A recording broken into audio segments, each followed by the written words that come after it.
Shuttlecock untuk badminton telah melalui perkembangan yang banyak dari dulu hingga sekarang. Pelbagai jenis material dan warna telah digunakan untuk membuat shuttlecock. Hari ini, ada banyak jenama dan juga koding untuk shuttlecock. Soalannya ialah, yang mana satu patut anda guna?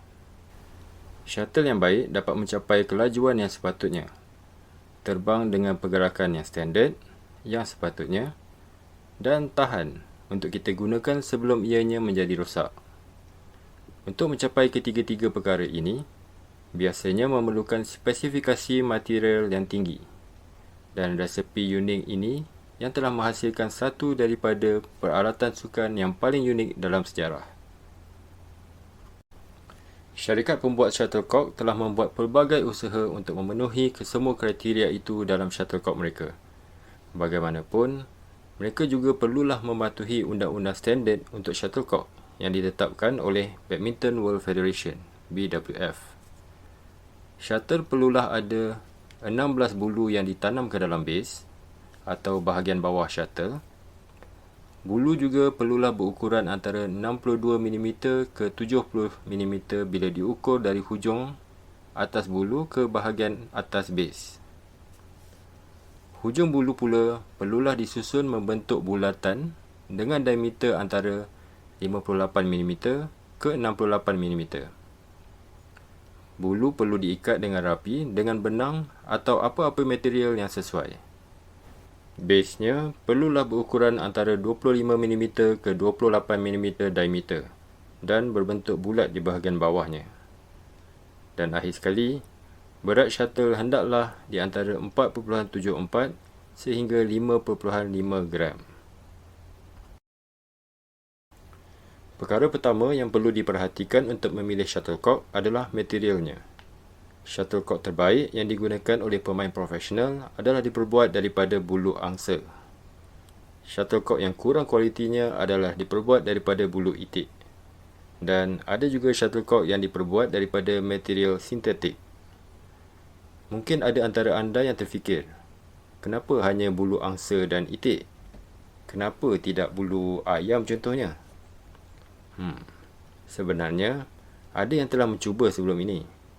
Pada tahun 1930, India telah cuba untuk menghasilkan shuttlecock menggunakan bulu ayam. Tetapi projek itu gagal. Bukan sahaja itu, orang juga telah bereksperimen untuk menghasilkan shuttlecock menggunakan perut haiwan atau gut. Tetapi, bulunya tidak dapat disekatakan, yang seterusnya membuatkan shuttlecock terbang dengan tidak menentu. Oleh itu, jika anda seorang pemain profesional atau pemain amatur yang bagus, anda perlulah menggunakan shuttlecock bulu angsa. Jika anda beginner, anda boleh hanya gunakan shuttlecock bulu itik. Untuk shuttlecock sintetik pula, ada banyak jenis yang boleh dipilih. Daripada yang diperbuat untuk kanak-kanak, hinggalah yang dibuat untuk profesional. Biasanya, anda boleh bezakannya dengan hanya melihat pada harga shuttlecock itu. Perkara seterusnya yang perlu dilihat untuk memilih shuttlecock adalah kelajuannya. Anda mungkin biasa melihat tulisan-tulisan ini. Biasanya anda boleh lihat ia di label tabung shuttlecock. Nombor ini memberitahu kita kelajuan shuttlecock itu. Memilih kelajuan yang betul adalah sangat penting untuk mendapatkan permainan badminton yang baik. Mungkin anda tertanya, kenapa tak guna satu kelajuan shuttle je untuk semua orang? Kan lebih senang. Jawapannya, kelajuan shuttlecock boleh dipengaruhi oleh altitude atau ketinggian tanah dari paras laut dan juga suhu. Lagi tinggi altitude, lagi laju shuttle akan terbang. Ini kerana udara di tempat tinggi lebih nipis berbanding tempat rendah. Manakala suhu pula, lebih tinggi suhu atau lebih panas, lebih laju shuttlecock itu akan terbang. Anda boleh gunakan carta ini sebagai panduan untuk memilih shuttlecock. Kebanyakan pembuat shuttlecock menggunakan nombor antara 75 dan 79. Tetapi Yonex menggunakan label 1, 2, 3, 4 atau 5. Jika anda membeli shuttlecock dengan kelajuan 77, ia akan jatuh 30 cm lebih jauh daripada shuttlecock dengan kelajuan 76.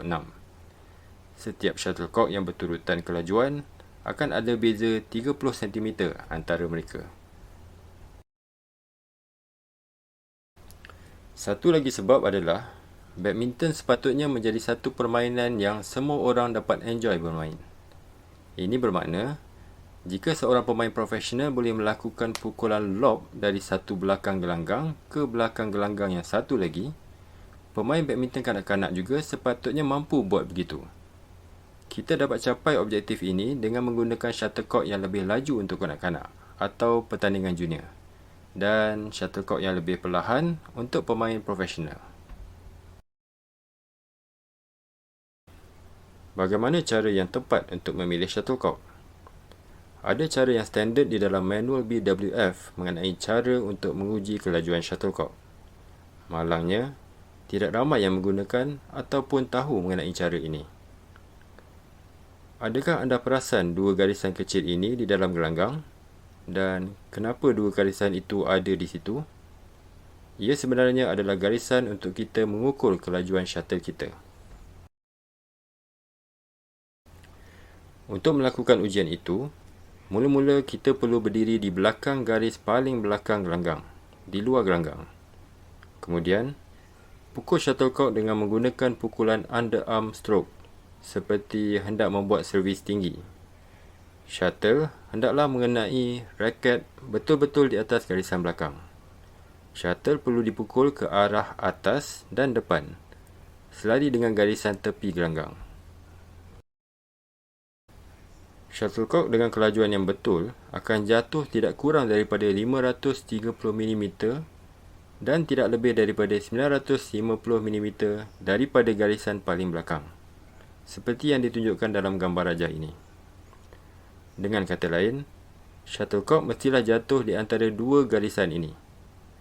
Jika shuttlecock tidak sampai ke kawasan itu, anda perlu cuba dengan shuttlecock yang lebih laju. Dan jika shuttlecock jatuh lebih jauh daripada kawasan itu, anda perlu cuba dengan shuttlecock yang lebih perlahan. Jadi, kenapa perlunya kita menggunakan shuttlecock dengan kelajuan yang sepatutnya? Supaya kita dapat bermain badminton seperti sepatutnya ia dimainkan. Siapa yang perlu membuat ujian ini?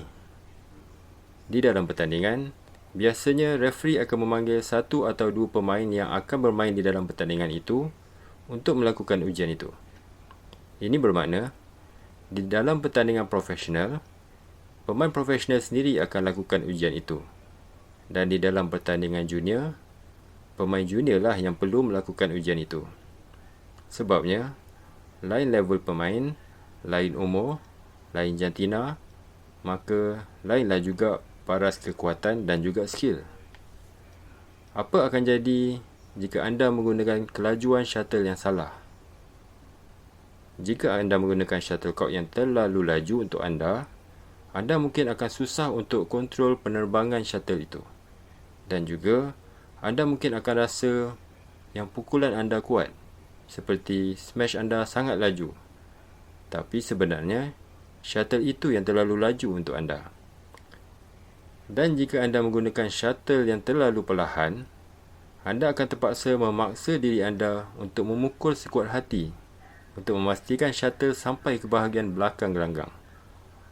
Anda juga mungkin akan rasa yang defense anda terhadap smash adalah bagus. Tetapi sebenarnya, shuttlecock itu yang terlalu perlahan.